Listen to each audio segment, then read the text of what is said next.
Aí pessoal, bom dia. Depois de muito trabalho, a gente achou o barulho do Onix Plus.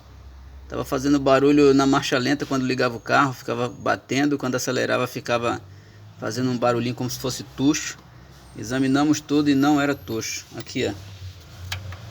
O barulho, ó. Lateral de pistão. Diz o cliente que foi do nada. Bem, aconteceu, vamos ver. Pelo menos achamos o problema. Onix está com 140 mil rodado. Deu esse BO aí, a gente vai resolver. Um abraço.